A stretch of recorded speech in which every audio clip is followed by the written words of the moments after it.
Jesús y a continuación os presentaré a los conferenciantes que nos hablarán de la síntesis y biografía del beato mairenero Juan María Coca y Saavedra. José Leonardo, aquí a mi izquierda, es gitano de nacimiento. Se doctoró en la Universidad de Sevilla en 1993, con una tesis titulada Política e Iglesia durante la Restauración, la Liga Católica de Sevilla.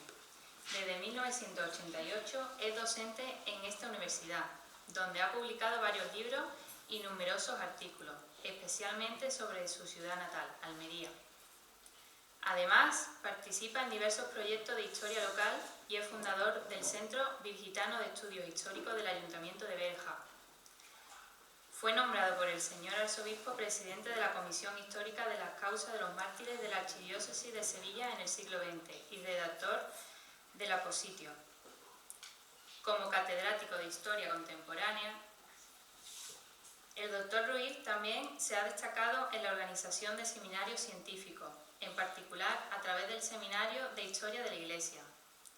Es miembro fundador y secretario de la Cátedra Beato Marcelo Spinola, de Historia de la Iglesia Andaluza en el Centro de Estudios Teológicos de Sevilla. A lo largo de su carrera ha abordado temas como las guerras mundiales, la Guerra Fría y los movimientos sociales del siglo XX en sus múltiples publicaciones.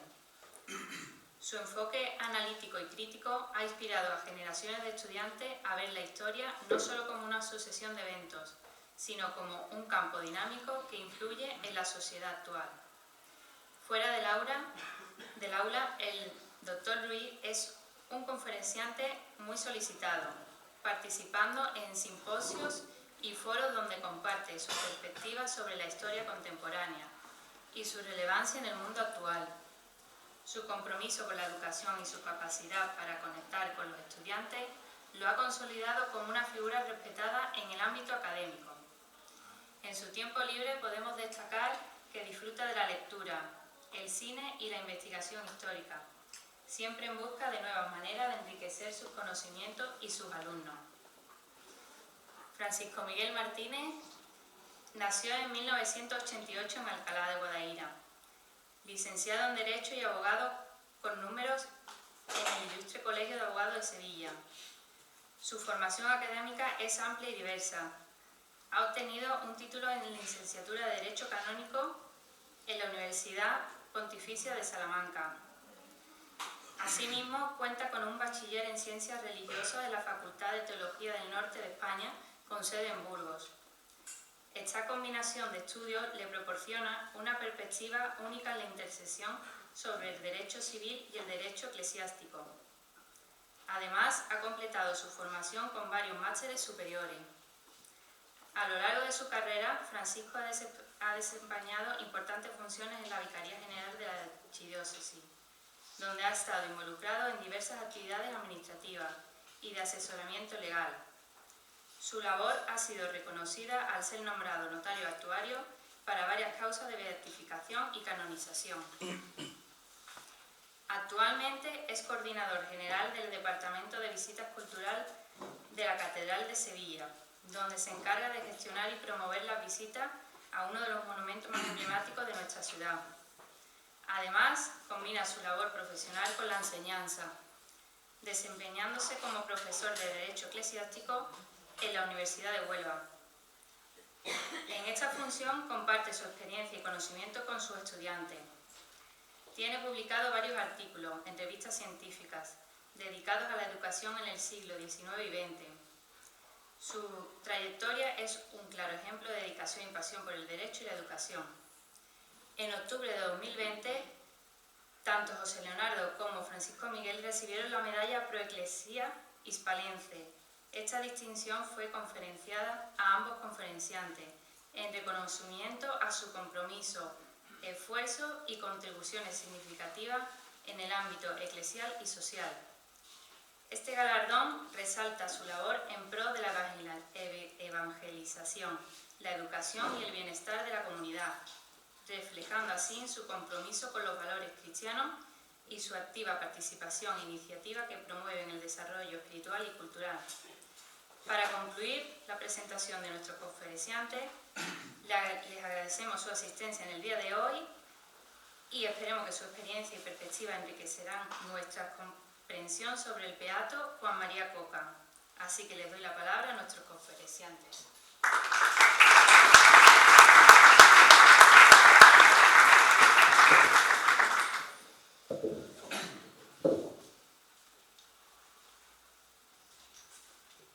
Muy bien, buenas noches.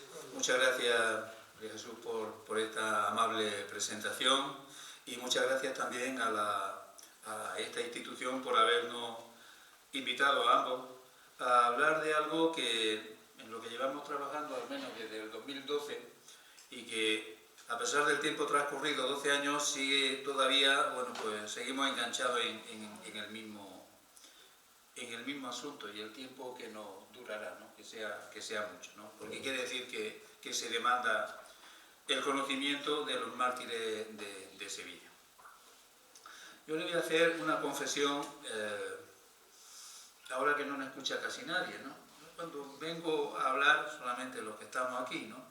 Cuando voy a cualquier ciudad o cualquier pueblo a hablar de los mártires, siempre tengo la misma sensación, y es más que sensación, y es que los que me están escuchando, como son del pueblo donde ha vivido la persona, saben más de la persona que lo que sé yo, que le voy a hablar de ella, ¿de acuerdo?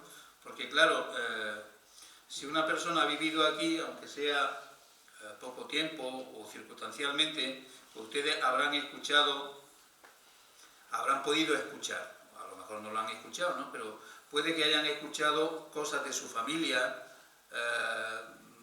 que se remontan, es decir, que han ido escuchando a través de generaciones, y esas cosas a nosotros, a los historiadores, se nos escapan, porque nosotros lo que vemos, como está aquí José Manuel también, que es historiador y colega, lo que se nos escapa son esas relaciones familiares, porque a las personas las conocemos a través de los papeles, ¿de acuerdo? De la documentación que hay en los archivos. Quizá Francisco o Miguel, como ha trabajado más las declaraciones, pues puede tener esa conexión más en lo personal, ¿no? Y de Juan María Coca, del beato Juan María Coca, pues ya digo, tengo la sensación de que ustedes pueden haber escuchado muchas cosas de él, porque él estuvo muy vinculado a Mairena del Alcor, ¿no?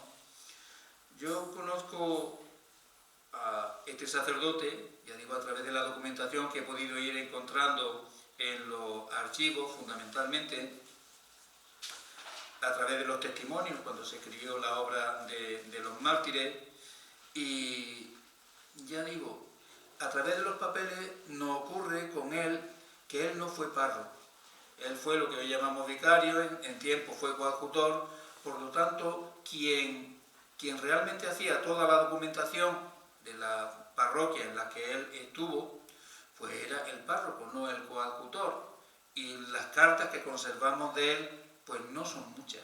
Son muy significativas, pero tampoco son muchas. Él no se dedicó al mundo de la literatura, no tiene obra escrita, es decir, tampoco tenemos por ahí mucha información.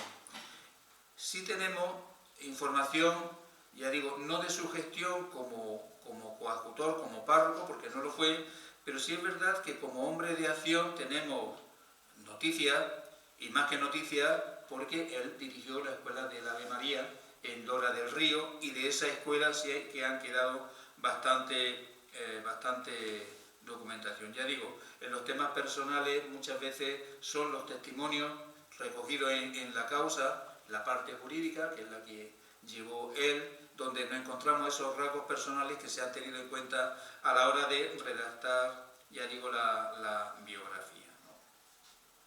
De todas maneras, con independencia de lo que hayamos reunido, sí hay algo que es importante, y es que lo reunido fue lo suficiente para demostrar el martirio de esta persona, y por eso está en los altares, por eso está beatificado.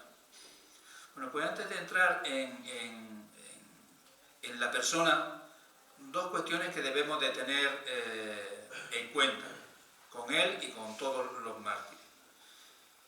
Un mártir no es exclusivamente una persona religiosa. Ayer estábamos en la delegación, en el arzobispado, y precisamente nos encontrábamos con una persona cuyo padre había sido asesinado, y él tenía el convencimiento de que era una persona muy religiosa, y hablamos con él y le explicamos que efectivamente era muy religiosa, incluso durante el cautiverio, era una persona, no era de aquí, era de Constantina, pero que lo importante es demostrar que ha sido detenido por su condición de cristiano, y por esa condición de cristiano ha sido llevada al sacrificio, ¿no? Como dice el Apocalipsis, ¿no? Estos son los que han salido de la gran tribulación y han lavado sus ropas y la han blanqueado en la sangre del Cordero, que es lo fundamental en el mártir, ¿de acuerdo? No solo que sea una persona religiosa, piadosa, etcétera, que lo hay a montones, sino que haya sufrido, haya muerto derramando sangre como lo hizo Jesucristo. Eso por un lado, para tener claro que es un mártir, que yo sé que ustedes lo saben, pero yo lo recuerdo por si acaso. Y en segundo lugar, antes de hablar, de dar unas pinceladas del beato Juan María Coca, ¿por qué se ha cometido ahora esta empresa desde el año 12? ¿Y por qué, ya digo, desde el año 12 hemos estado trabajando en ello, ¿no? Para eso nos tenemos que remontar a una carta que el entonces arzobispo, don Juan José Asenjo Pellegrina, escribió a todo el clero, y para que lo conociera toda la diócesis, cuando se puso en marcha el proceso. En ella se señalaba, y es importante traer aquí algunos de los aspectos que se decían en esa carta, ya digo, para que tengamos certeza de por qué se ha buscado ahora y con qué intención se pretende todo el movimiento de los mártires en Sevilla y los de otras diócesis, ¿no? Hablaba allí que la sociedad era sensible a la vida y a los testimonios de las personas que habían sido coherentes, es decir, que lo que creían lo practicaban. No solamente lo creían, lo practicaban y lo manifestaban públicamente, no se escondían. También se hablaba como en la guerra civil, una guerra bastante trágica, hubo muchas personas en los dos bandos, se decía así en esa carta, hay muchas personas que murieron víctimas de una violencia injusta. Es decir, que hay gente, ya digo, inocente, que es asesinada en cualquier circunstancia, y que no fue menor, es textual, no fue menor en ambos bandos de la contienda el número de las personas que murieron injustamente y que fueron represaliadas por su idea y por sus creencias. Pero a la Iglesia le toca, y tiene que hacerlo, buscar a aquellas personas que por sus creencias murieron. A otros les corresponderán otras cosas, y es tan lícito como puede de esas personas inocentes, nos estamos refiriendo, que mueren injustamente, ¿no? Y en ese sentido, ya digo, era necesario, entendía, que de esas personas había que rescatarlas del olvido, esas personas que habían sido perseguidas, que es lo que le corresponde a la Iglesia, perseguidas a causa de su fe, de su condición sacerdotal, que mueren proclamando el amor al Redentor, perdonando a sus perseguidores. Lo habían hecho en otras diócesis y no se había hecho en Sevilla. Por eso se pone en marcha, él inicia el estudio, un estudio exhaustivo de esas personas, ya digo, para ver cuáles eran, en el caso de Sevilla, para poner en el candelero, sobre el candelero, decía, sobre el candelero de la Iglesia, el heroísmo y la fortaleza de quienes por amor a Jesucristo prefirieron la muerte antes de renegar de la fe. Es decir, que fueron firmes en la fe hasta el último momento. No se trataba de echar sal sobre la herida, que siguen abiertas, como ustedes bien saben, sino ni se trataba de saldar cuentas con nadie. Cuando un mártir ha perdonado a sus verdugos, a nosotros no nos corresponde exigirle a esos verdugos lo que hicieron. Ya ellos cancelaron, saldaron sus cuentas. Pero sí debemos de traer ahora, es decir, los mártires no van contra nadie.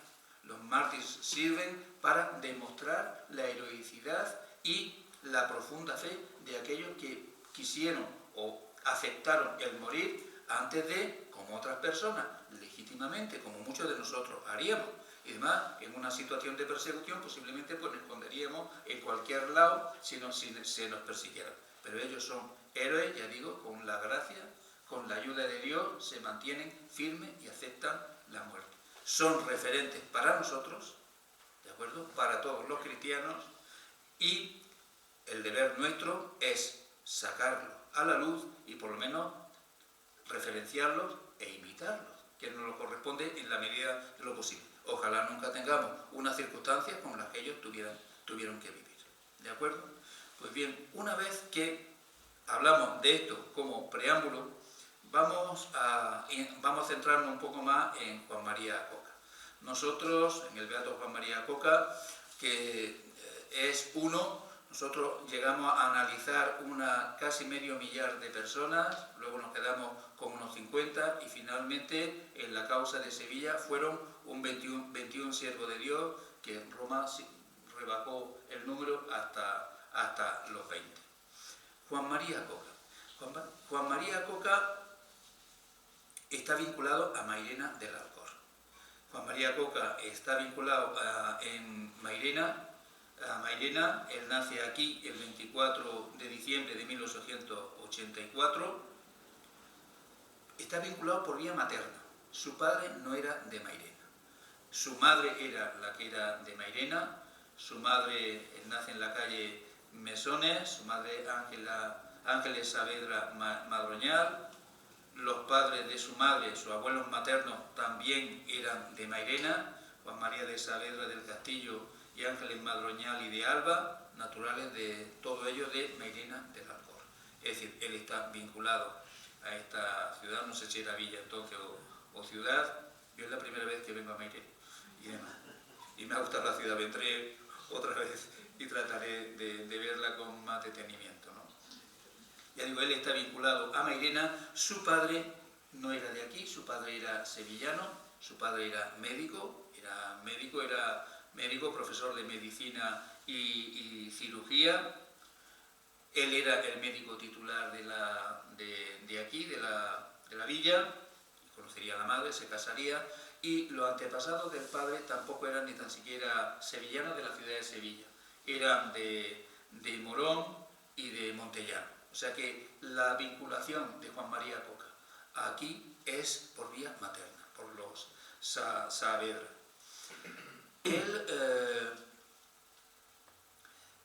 En él se nos dio una circunstancia al principio que realmente no sabíamos cómo se llamaba o cómo se apellidaba, ¿no? Porque estaba mal inscrito en el registro civil.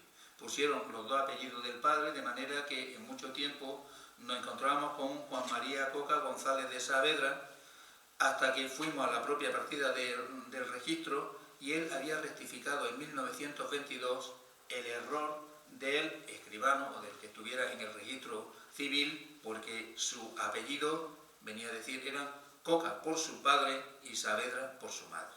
¿De acuerdo? Él, su padre médico, tiene una posición holgada, su familia no pasa estrecheces económica. Su padre, al ser médico titular, no todo el tiempo estuvo en Mairena, sino que luego estuvo en Carmona, más tarde estuvo en Alcolea del Río, y la familia se trasladaba allí, pero Juan María siempre va a estar vinculado, es decir, aunque aparecía avecindado en Carmona o en Alcolea, en realidad él, por esas razones que ustedes en un momento determinado pueden conocer más que yo, él siempre estuvo vinculado porque vivió cuando sus padres se marchaban a otra ciudad donde tenía el destino del padre. Él se quedaba con sus tías, con doña Felipa y doña Oliva Saavedra Madroño, y vivía prácticamente con ella. Iba a ver a los padres y demás, pero luego se venían para acá. Cuando fallece el padre, hacia el año 1907-1908, él se queda definitivamente vinculado de nuevo, ya digo, a Mairena. Pero en los informes en el seminario, por ejemplo, ya estaba estudiando en el seminario, nos encontramos que siempre está el informe de Carmona, en la collación de San Pedro, o del pueblo, pero también no falta nunca el informe del párroco de Mairena, señal que lo conocía, que lo trataba y que, bueno, le ayudaría en misa, todo eso que hacen los seminaristas, como ustedes bien saben, ¿no? Es decir, la vinculación nos queda clara. Él no fue, como nos ocurre con otros mártires que entran en el seminario con 12 o 14 años. Él, su padre es una persona instruida. Él primero estudia en el Instituto General y Técnico de Sevilla. O sea que él tiene unos estudios importantes en la época. Él tiene el título de bachiller que lo hace por lo civil, ¿de acuerdo? En Sevilla. Y él luego, más tarde, cuando ha terminado los estudios de bachillerato, cuando él decide ingresar en el seminario. Como tiene estudios previos, hará un año de ingreso y solamente estudiará la teología. No es la carrera de Antonio Jesús, el párroco de Cazalla, también mártir, que estuvo en el seminario pues 11 o 12 años. Él solamente va a estar 5 o 6 porque tuvo que repetir un año. ¿De acuerdo? Se le atragantó una asignatura de teología y tuvo que repetir un curso académico. Con 6 años ha estudiado y se ha ordenado de sacerdote. No fue un alumno muy brillante, que eso no quiere decir que no sea listo, sino sencillamente, es decir, yo tengo alumnos que son muy listos, pero luego son flojos a la hora de estudiar, pero eso no quiere decir que no sean inteligentes, ¿no? No fue un alumno, ya digo, especialmente brillante, y si repite por esa teología dogmática que se le atragantó un curso. Cuando terminó los estudios y estaba ya ordenado de sacerdote, él inició los estudios de Derecho Canónico en la Facultad Pontificia de Sevilla, y ahí hay una nota en su expediente que viene a decir que es un alumno que no porta por clase, etcétera, etcétera. Pero bueno, tiene su explicación. No portaba por clase porque ya estaba ordenado y por tanto lo que estaba iniciando ya eran las primeras tareas como ordenado. Y entonces abandonó los estudios de Derecho Canónico y empieza su actividad como sacerdote. En el caso de él, en aquella época, ustedes han visto que los diáconos ordenados suelen venir a las parroquias, ¿de acuerdo? Suelen echar una mano. En mi parroquia todos los años hay un diácono o hay alguien de los últimos cursos del seminario, ¿no? Antes no ocurría así, es decir, iban a las parroquias una vez ordenados para ir aprendiendo el oficio. Como había más sacerdotes, entonces lo hacían cuando eran ordenados, iban aprendiendo el oficio. O lo hacían capellanes en la ciudad de Sevilla, vinculados siempre a una parroquia para que aprendieran, o los mandaban a alguna que otra ciudad.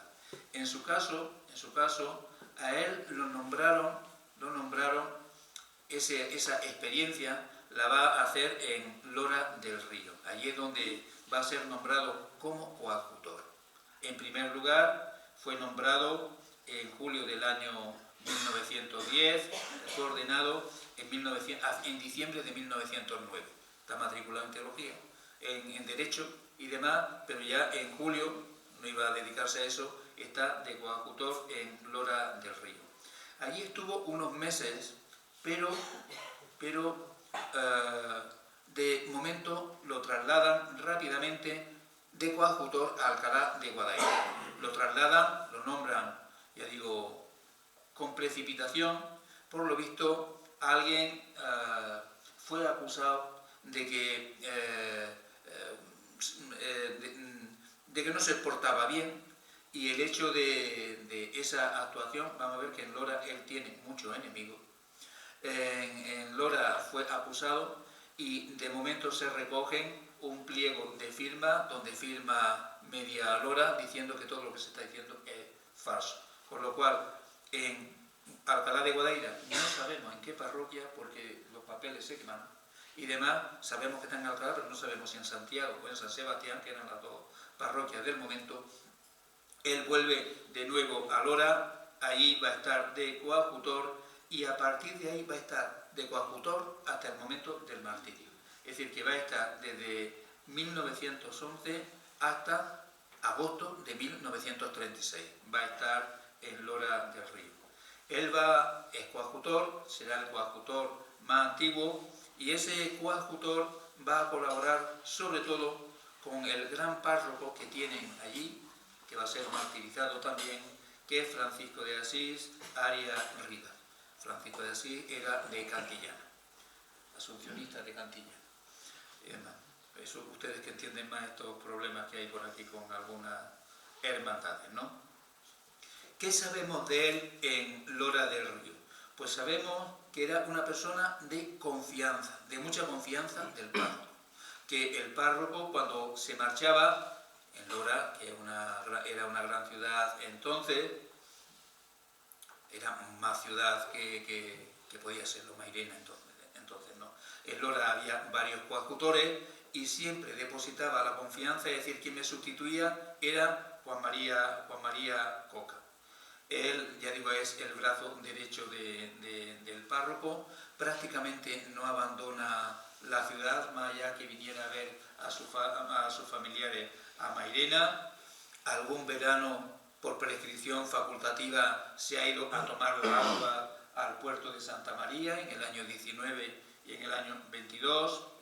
Y ya digo, él no tiene, vamos a estar realizando una buena labor allí. Sobre todo está haciendo una buena labor en la Escuela del Ave María.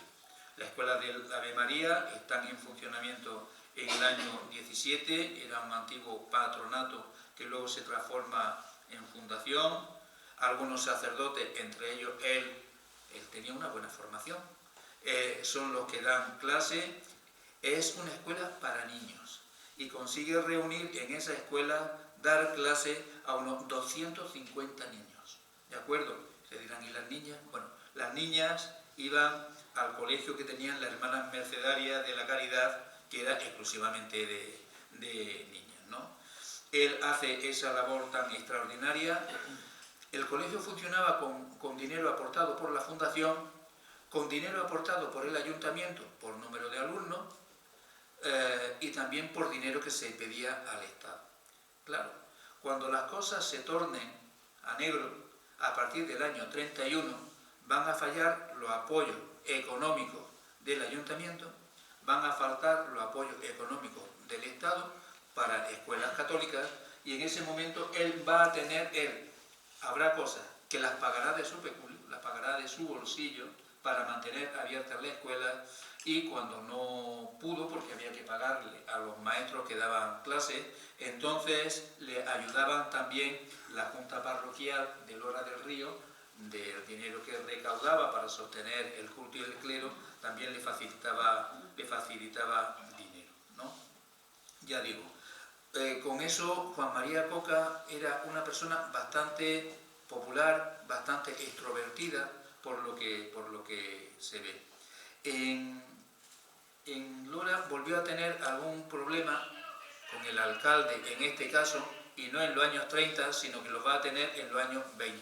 El alcalde lo denunció, decía que se dedicaba a ir a casinos, a hacer fiestas, que le gustaban los coros de campanilleros, etcétera, etcétera, y que hacía coplillas contra el alcalde, ¿no? Que eso también lo traslada. Pero en su defensa salió una vez más el párroco diciendo que todo eso era falso. Que lo único que ocurría es que Juan María Coca, como cualquier hijo de vecino tiene derecho, tenía sus propias ideas políticas que no coincidían con las ideas políticas del alcalde, y el alcalde lo perseguía precisamente por eso. Añadido a eso, ya digo, cuando encontramos el documento en el archivo Palacio Arzobispal, estaba entonces de arzobispo, de cardenal, el cardenal Ilundain anota, archívese, como diciendo, esto son cosas de los políticos que no tienen otra cosa que hacer, ¿no? Ilundain pidió informe, pero ese informe, ya digo, no era lo que venían a decir, era todo lo contrario. Además de eso, en la época de Ilundain, él puso en marcha algo que no tenía Almaraz ni tenía Espínola, que era es decir, para ver si el clero era responsable, solía pedía informes absolutamente de todos los párrocos, coadjutores, de toda la iglesia, y por esos informes, que eran informes reservados, ¿no? El superior pedía, decía a ver si se comportaban bien, se veía que vestía como sacerdote, que decía misa con devoción, que atendía bien, que confesaba, es decir, que no abandonaba el curato en el que estaba, es decir, que los informes privados, es decir, los que no le llegaban a él, si hubiera habido ahí alguna nota, como nos hemos encontrado en otros casos, se le destituía y se le mandaba a Utrera, ¿de acuerdo? Se le quitaba de la parroquia. En cambio, esos mismos informes, de esa misma fecha, decían que era un sacerdote que cumplía bien su ministerio sacerdotal, ¿no? ¿Qué ocurre a partir del año 31? Y ya voy terminando un poco para que le dé tiempo también a Francisco Miguel a hablar de lo suyo. A partir del año 31, como sabemos, hay un movimiento laicista radical que impone la secularidad, que es lo fundamental, lo que nos puede interesar, y comienzan los enfrentamientos entre las autoridades civiles y la Iglesia. El principal problema de ese momento, cuando estudiamos estos temas, el problema era la arbitrariedad con la que se conducían las propias autoridades locales. Es decir, que lo que en el pueblo de al lado se permitía, por ejemplo, pues en el otro pueblo se hacía todo lo contrario, ¿de acuerdo? Es decir, que muchas veces, según los pueblos, según la actitud de los alcaldes, siendo de la misma ideología política, cada uno hacía manga y capirote en su pueblo según le parecía bien. Y en el caso de Lora del Río, la actitud del alcalde fue bastante beligerante contra la Iglesia. Fue beligerante contra la Iglesia, pero sobre todo en el momento inicial de la guerra, cuando se produce la famosa quema de conventos, que se produce en mayo del año 31, Lora del Río, la parroquia, fue asaltada, estaba allí la patrona, la Virgen de Setefilla, y cuando entró la turba y demás, al párroco le da un síncope, se desmaya, y entonces con María Coca es el que se pone delante, y bueno, eso está recogido en el Correo de Andalucía, y dice, por encima de mi cadáver, antes que alguien toque a la Virgen en presencia mía, ¿no? Y la misma turba, ante la reacción de Juan María Coca, se marchó de la iglesia, siguió haciendo fechoría en otra ermita e iglesia, pero salvó a la patrona que estaba en ese momento en la parroquia. Pero ese colirio, es decir, esa actuación contra la iglesia en Lora fue constante por parte de las autoridades locales, el derribo de la separación del cementerio civil del cementerio católico, por ejemplo, sin comunicar nada. El ayuntamiento quería ensanchar la plaza donde está el ayuntamiento y había allí un edificio religioso mercedario y no paró hasta echarlo abajo, era propiedad de la iglesia, por supuesto sin indemnización a la iglesia, y eso, bueno, da lugar a enfrentamientos continuos una vez tras otra, ¿no? Y demás. Todo eso, ya digo, está narrado en las biografías de Coca y la documentación se encuentra, ya digo, recogida en la archidiócesis. De este Juan María Coca podemos extraer sobre todo dos virtudes muy claras, es decir, la profunda fe que él tiene, porque el anteponerse, el enfrentarse a toda una barbarie que entra en la iglesia, enfrentar y demás, eso solamente se hace cuando Dios te da esa fuerza. Eso queda claro y eso es demostrativo de la profunda fe que reunía Juan María y sobre todo también esa acción hacia los niños, hacia la escuela, pagando de su dinero o buscando fondos para mantener esa acción caritativa, humanitaria, caritativa. En nuestro caso era también una seña de identidad de él, ya digo, como católico, como sacerdote y como católico. ¿Qué ocurre a partir del 18 de julio? Bueno, pues a partir del 18 de julio lo que había sido un laicismo radical, pues se va a trasladar a ser mucho más violento, bastante violento, tanto es así que tras unos primeros días iniciales, pues se comienza a atacar todo lo que es, cuando se empieza a asaltar el cuartel, se empieza a asaltar la iglesia y demás, a ellos dos lo detienen, al párroco y a él, y bueno, en el informe oficial y demás se da cuenta de todos esos padecimientos hasta que en la noche del día 1 de agosto son trasladados al cementerio y bueno, son asesinados.